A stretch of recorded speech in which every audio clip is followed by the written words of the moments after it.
तो परंपरा से प्राप्त है और हमें जो है संध्या वंदन भी परंपरा से ही प्राप्त होना चाहिए, ऐसा हमारा विषय है। उस संध्या वंदन की अगर हम बात करें तो संध्या वंदन असल में संध्या काल होता क्या है, संध्या वंदन क्यों करना चाहिए।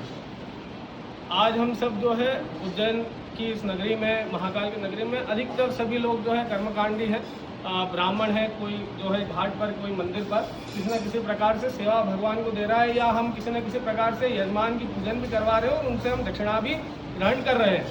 किंतु क्या हम वो दक्षिणा लेने के या वो पूजन कराने के अधिकारी हैं? क्या हमने कभी इस पर विचार किया है?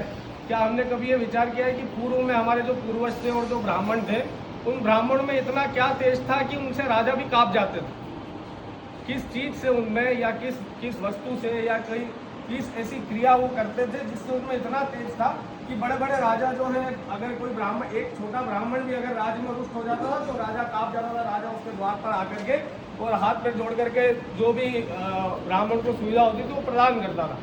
तो इसके मूल में अगर जाया जाए तो मूल में संध्या वंदन ही था। ये वही संध्या वंदन है जिसमें हम माँ गायत्री की उपासना करते हैं, और माता गायत्री जो है वो वेद की माता है।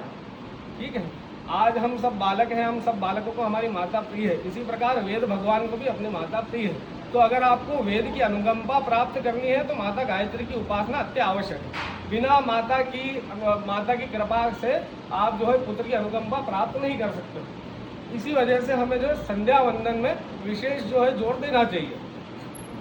अब जब हम संध्या वंदन करना सीख जाते हैं, संध्या वंदन हम करते हैं, तभी जाकर के हम, हमारे ये बल जो है अन्य जितने संसार है सब तक सीमित है। अगर हम सूर्य सिद्धांत की बात करें तो सूर्य सिद्धांत में जो है संधि काल बताए गए हैं कई सारे। ये वही संधि काल है जो हम दिन में, शाम में और सुबह में हम देखते हैं। सुबह में देखें तो रात्रि और जो है सुबह का संधि काल होता है।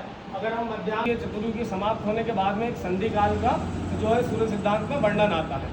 इस चतुर्युगी के समाप्त होने के बाद जब अगली चतुर्युगी प्रारंभ होती है तो इस बीच में जो है ब्रह्मा जी नया निर्माण करते हैं।